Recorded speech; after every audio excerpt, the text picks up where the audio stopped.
Assalamualaikum warahmatullahi wabarakatuh. Selamat datang di channel Media Pintar. Kali ini kita akan membahas tentang SKP pertanian, khususnya penyuluh pertanian ya teman-teman, part 82. Bagi teman-teman yang belum menonton part sebelumnya, silahkan ditonton ya. Jangan lupa like, comment, share, and subscribe, dan klik tombol loncengnya agar teman-teman bisa update video-video terbaru.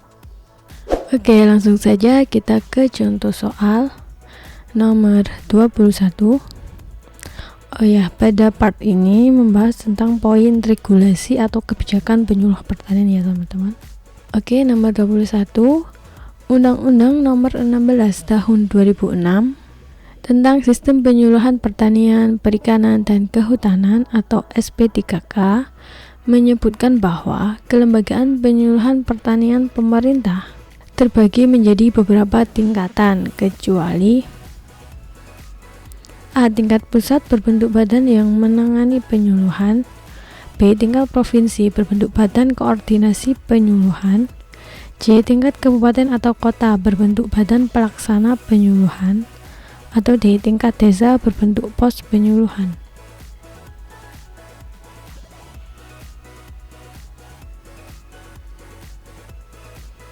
Oke, kita bahas ya.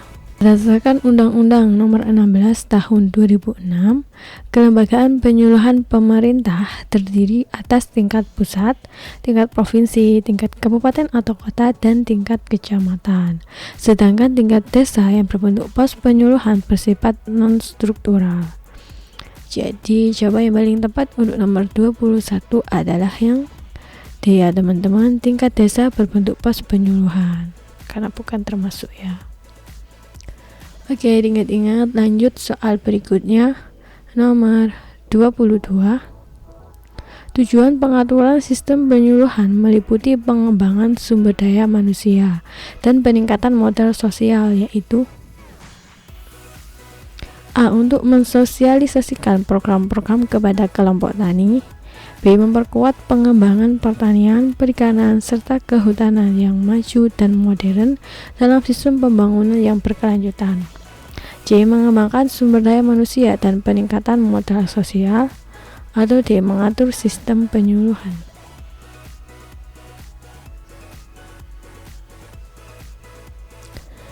Oke, kita bahas ya. Berdasarkan Undang-Undang nomor 16 tahun 2006 pasal 3, tujuan pengaturan sistem penyuluhan meliputi pengembangan sumber daya manusia dan peningkatan modal sosial, yaitu poin A. Memperkuat pengembangan pertanian, perikanan, serta kehutanan yang maju dan modern dalam sistem pembangunan yang berkelanjutan. Jadi jawaban yang paling tepat untuk nomor 22 adalah yang B ya teman-teman, memperkuat pengembangan pertanian, perikanan, serta kehutanan yang maju dan modern dalam sistem pembangunan yang berkelanjutan. Oke, sudah paham ya. Lanjut soal berikutnya nomor 23. Badan Koordinasi Penyuluhan tingkat provinsi diketuai oleh A. Kepala Dinas Pertanian. B. Gubernur. C. Bupati atau wali kota. Atau D. Koordinator penyuluhan tingkat provinsi.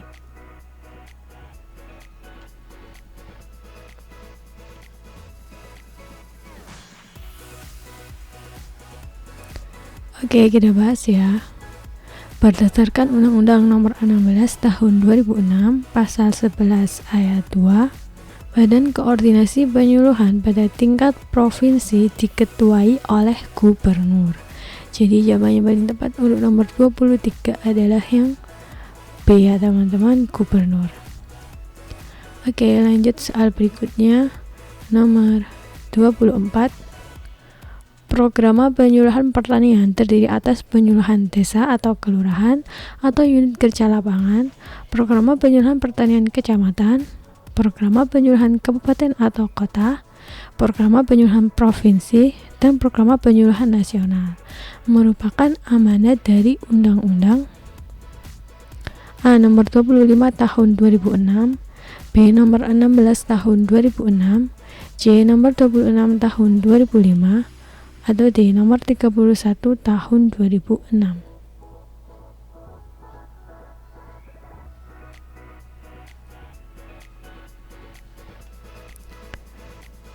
Oke, kita bahas ya.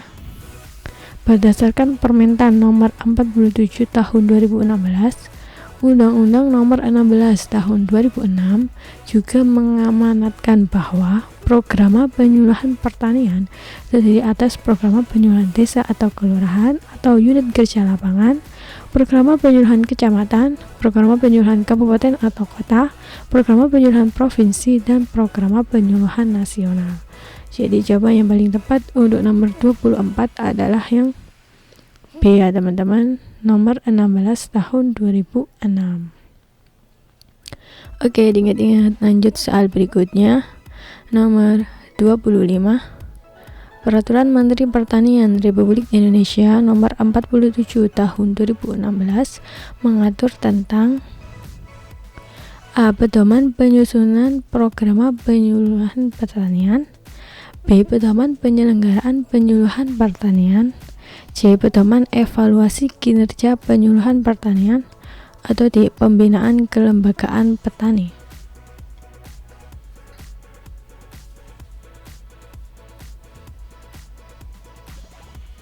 Oke, jawabannya yang mana teman-teman? Ya, jawaban yang paling tepat adalah yang A ya, Pedoman penyusunan program penyuluhan pertanian. Oke, ingat-ingat ya. Lanjut soal berikutnya. Nomor 26. Peraturan Menteri Pertanian Republik Indonesia nomor 3 tahun 2018 mengatur tentang A. Penyusunan program penyuluhan pertanian, B. Pedoman penyelenggaraan penyuluhan pertanian, C. Pedoman evaluasi kinerja penyuluhan pertanian, atau D. Pembinaan kelembagaan petani.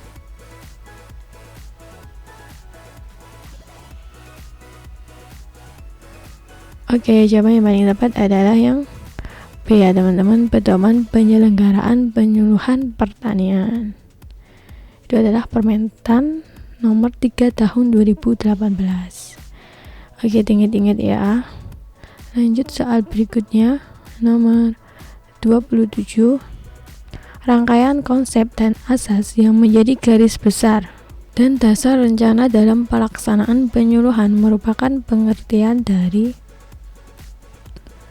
A. Kebijakan penyuluhan pertanian, B. Strategi penyuluhan pertanian, C. Metode penyuluhan pertanian, atau D. Sistem penyuluhan pertanian.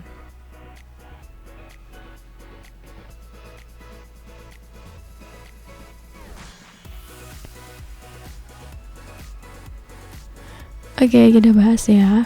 Berdasarkan Permentan nomor 3 tahun 2018 tentang Pedoman penyelenggaraan penyuluhan pertanian, pasal 1, kebijakan penyuluhan pertanian adalah rangkaian konsep dan asas yang menjadi garis besar dan dasar rencana dalam pelaksanaan penyuluhan. Jadi jawaban yang paling tepat untuk nomor 27 adalah yang A ya teman-teman, kebijakan penyuluhan pertanian. Oke, sudah paham ya. Lanjut soal berikutnya. Nomor 28. Di bawah ini yang bukan termasuk jenis aplikasi online pendukung sumber data dan informasi pertanian yaitu A. Simluhtan, B. ArcMap, C. ArcGIS, atau D. Katam.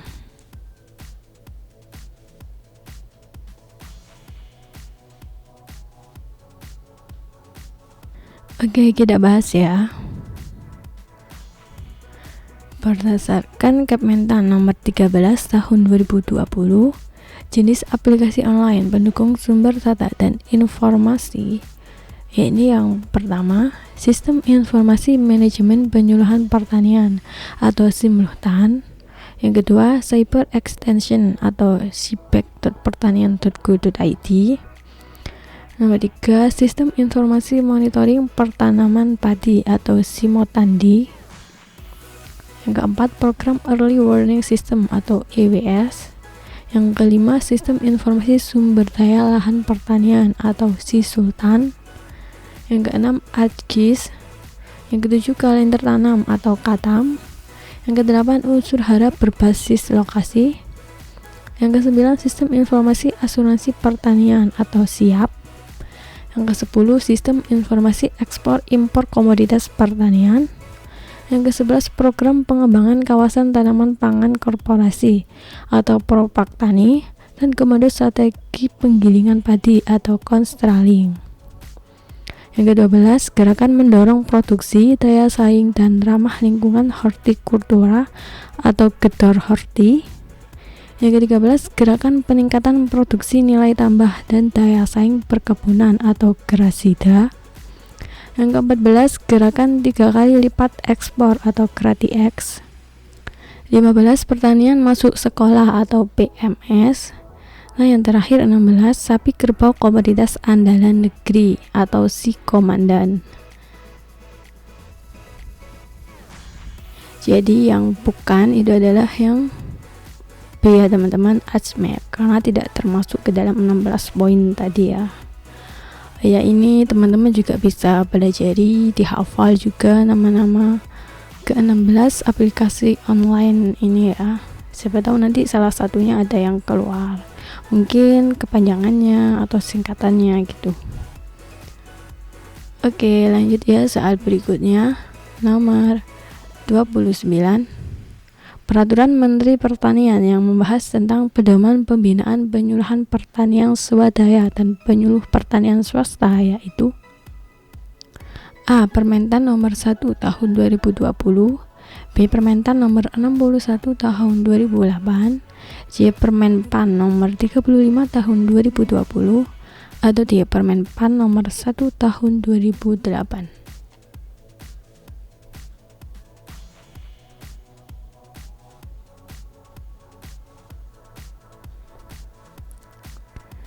Oke, jawaban yang paling tepat adalah yang B ya teman-teman, Permentan nomor 61 tahun 2008. Teman-teman bisa cek sendiri ya. Oke, diingat-ingat. Lanjut soal berikutnya nomor 30. Permentan nomor 48 tahun 2016 mengatur tentang, yaitu A. Upaya khusus percepatan populasi sapi dan kerbau betina. B. Upaya khusus peningkatan populasi sapi dan kerbau bunting. C. Upaya khusus percepatan peningkatan populasi sapi dan kerbau bunting. Atau D. Upaya khusus percepatan peningkatan sapi dan kerbau bunting.